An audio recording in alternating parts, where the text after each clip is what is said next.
discussion of the recent changes and their impact on the roles and responsibilities of the registered nurse. A registered nurse, RN, is a person who has undergone a detailed programme of study and acquired the appropriate qualification and be registered on the Nursing and Midwifery Council's NMC register.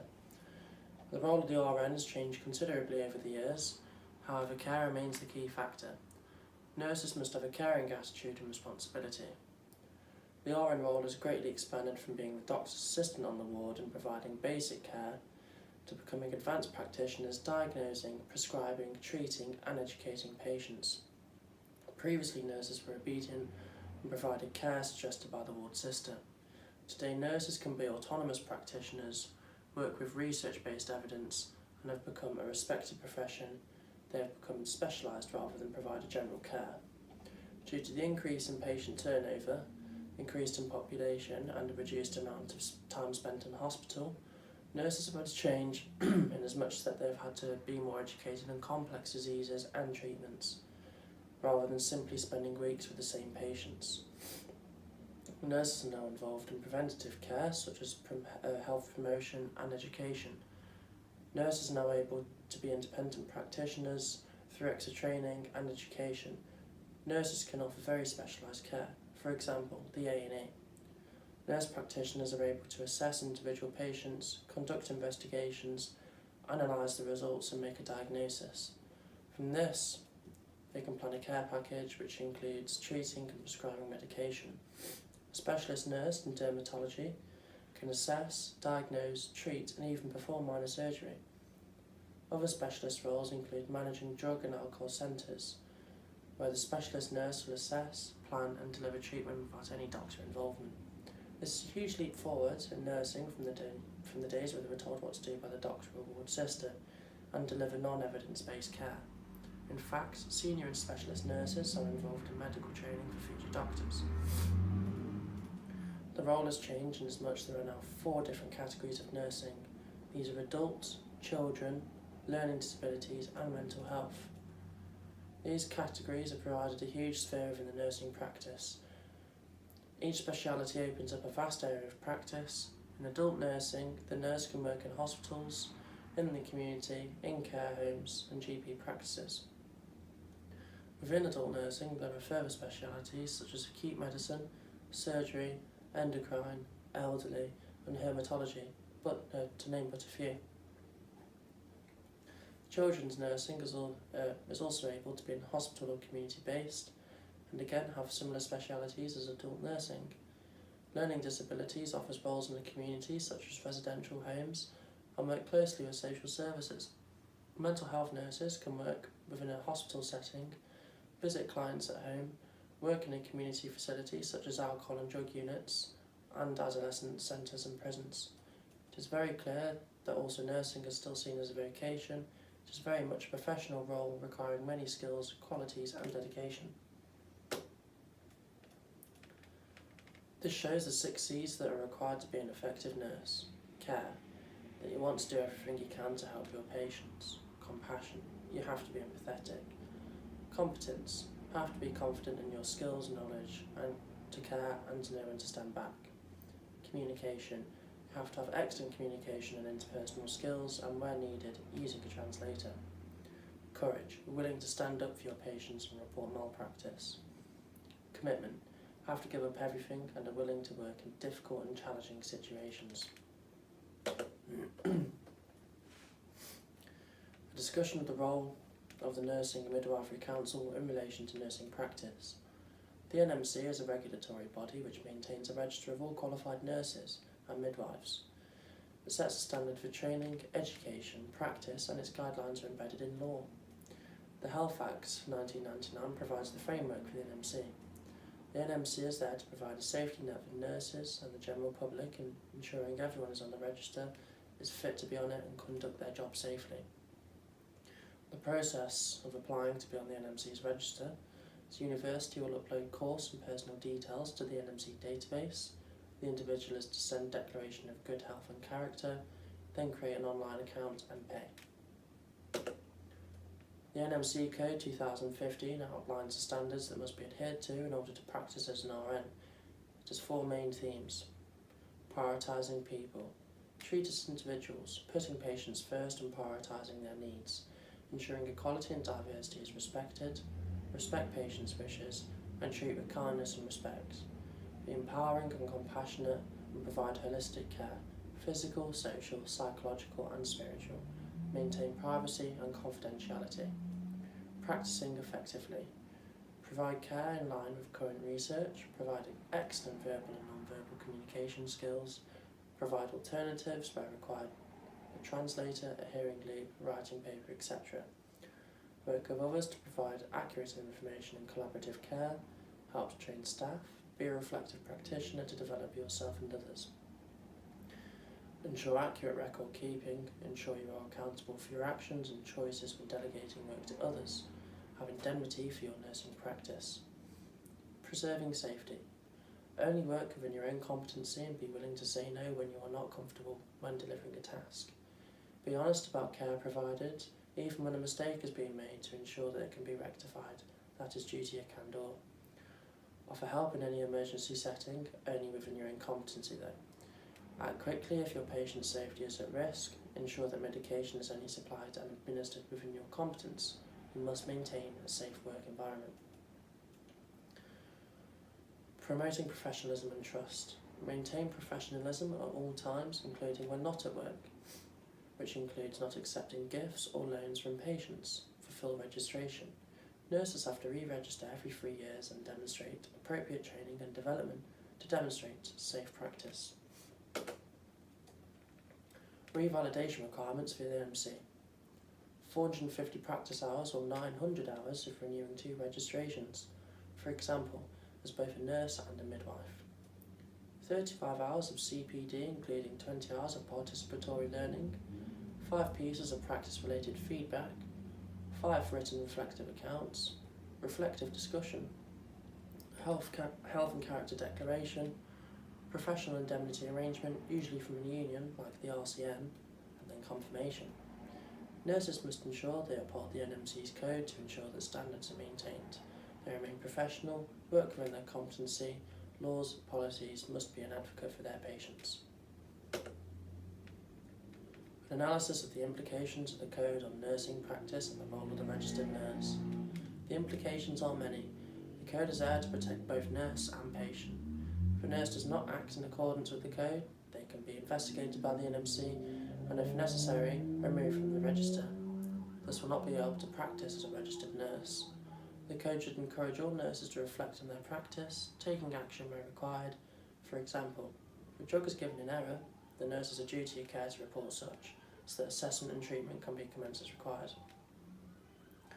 However, the NMC are presuming that all nurses are honest and will act on any misadventures. Unfortunately, it is impossible to ensure that everybody reports any errors. Some nurses may be too frightened and worry about the repercussions. Some may not actually realise they have administered the wrong medication.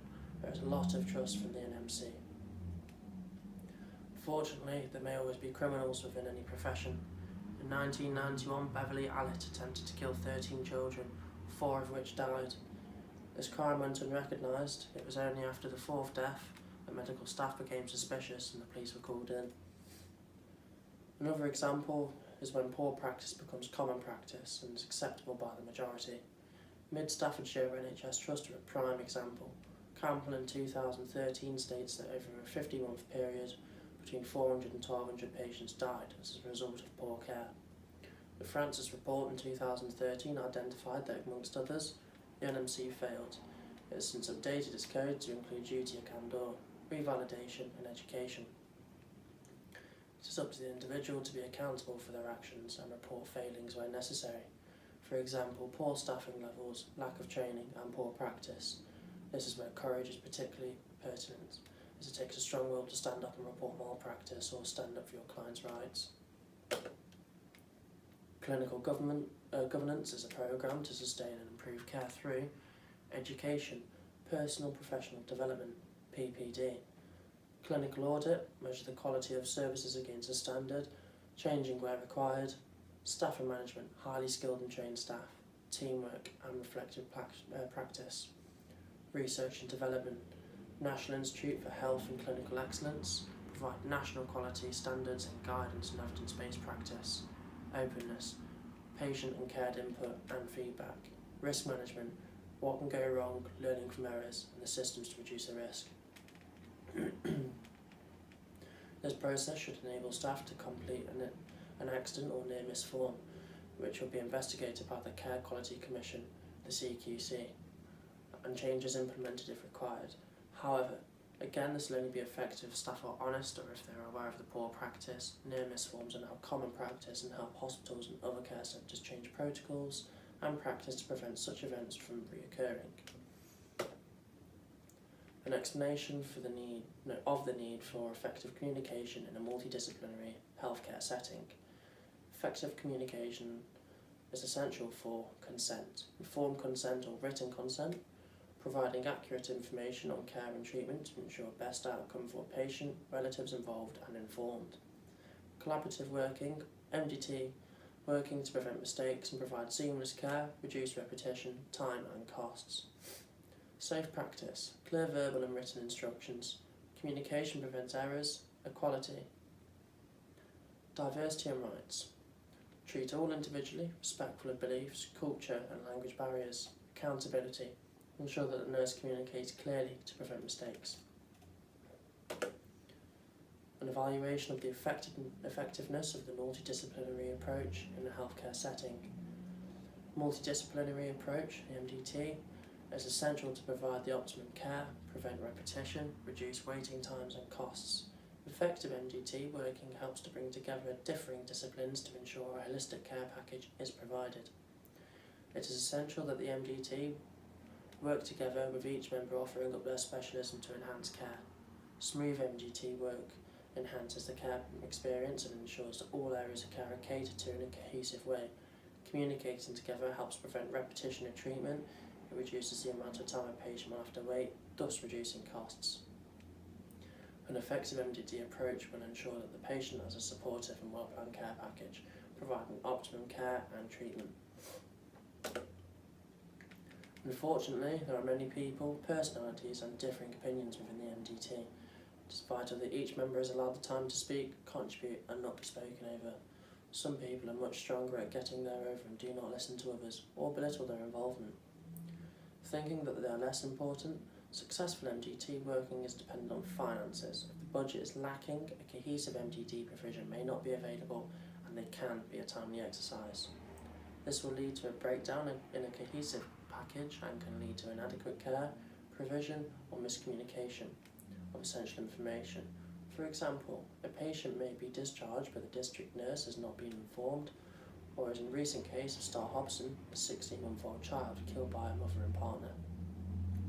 Social services were contacted 5 times and failure of communication within the department led to no action being taken. It's possible that if there had been better communication, a death may have been prevented. Clinical pathways can provide a quick access to evidence-based practice and treatment plans.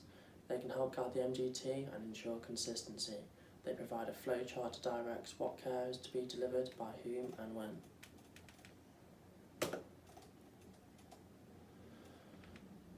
If a structured MDT approach is used, it can help empower the patient and help them lead the best life possible. The nurse is able to act as an advocate and show care towards the patient and treatment outcome. Therefore, it's essential that the patient is fully involved, thus giving them full access to a wide range of service provision.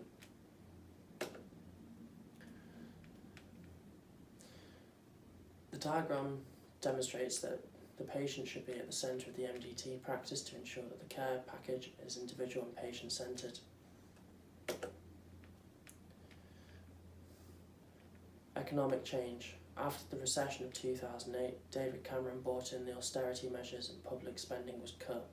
Pay rises frozen. This affected not only morale, but some roles were lost and nurses had an even greater task to fill the hole. Healthcare assistants are cheaper than a registered nurse, so more are introduced and the qualified numbers reduced. It could be argued that the care given was affected, as unqualified staff did not always know what they're looking at or what to do. In 1996, junior doctors reduced their working with. To help with this, senior nurses took on extended training so that they could perform some of the doctor's roles, for example, taking blood gauzes, cannulation and male catheterisation. This allowed qualified nurses the opportunity to progress and work alongside doctors and not for them. The role of the specialist nurse is a valuable asset to the NHS. The current economic state following COVID will leave the government cash-strapped, putting more and more pressure on nurses and doctors and possibly a long-term shortage, as nurses are leaving and foreign nurses are also going home to other countries who provide a better support system than the cash-strapped UK government. The student nurse bursary was stopped by the government in 2017. The government thought this would increase candidates. Surprisingly, it didn't. It had quite the opposite effect. Consequently, it was brought back in 2020. Social change. The first social changes occurred when nurses didn't have to leave when they got married. Rights improved, and so is its image. Men have been encouraged to become nurses. The role has responded to changing demands by incorporating research-based practice. The nurse qualification is now gained through a degree programme which enhances professionalism and ensures research, development and reflective practice remain a key focus. Additionally, students are now no longer part of the team's numbers under supernumeracy to aid learning. It is now possible to have a demanding high-grade nursing role, have a family and continue to progress within the NHS. Political change. As previously stated, the NMC worked closely with the government to tighten up on its numbers and the data required, in hope of preventing more criminal action. The Health of the Nation 1991 saw that the institution of the Patient Charter in a bid to involve patients in their own care and outlined what service they should receive. It also brought about the NHS Trust and the internal market. 1998 saw the introduction of NICE to provide very clear pathways for treatment and management. In the NHS plan, nurse matrons were reintroduced in 2002, with aim for nurses to take back responsibility, with putting them back in charge of the wards, standards on practice, cleanliness, and that patients are fed. Technological changes. Nurse training were moved to a degree level in 2009. Nurses can now deliver advice and health promotion through telephone calls, video links. More importantly, the NHS now has a computerised system where notes are accessible by all. Time is saved. Record and personal data and prescriptions can be sent and received instantly. Beforehand, everything had to be written down, whereas now it can be set by computer and checked immediately if needs be. Technological advances such as X-rays, MRI scans, which has only been made possible through advances in technology. Ultimately, technology has hugely benefited the NHS and its patients. It has allowed it to become more advanced, organised and accessible. In fact, the Freedom of Information Act 2000 allows patients to access their own records. It is hoped that this improves collaboration. The Care Quality Commission (CQC) was introduced by the Health and Social Care Act 2008 to ensure that the care and quality of all patients. CQC has become a very strong regulatory body in protecting the rights of services users and ensure the duty of candour is incorporated. Nurses are part of the CQC and play a fundamental role in planning, directing and evaluating patient care. It's clear that nursing has vastly changed since its inception and has become a respected, educated profession rather than a doctor's handmaiden. Nursing has expanded into differing fields such as mental health and is equally a career for men as much as it is for women. Care is now evidence-based, and through the regulation via the NMC, nurses must be accountable for their own actions in care. They must be a reflective practitioner, a good communicator, team player, and care should be at the centre of all treatment. As indicated in the presentation, failures in the practice still happen, and it is difficult to recommend how to stop criminal behaviour. Further encouragement on reflecting on individual and others' practice needs to be reinforced in an attempt to prevent criminal or negligent care. Continuous auditing and monitoring of the practice will hopefully also reduce the malpractice.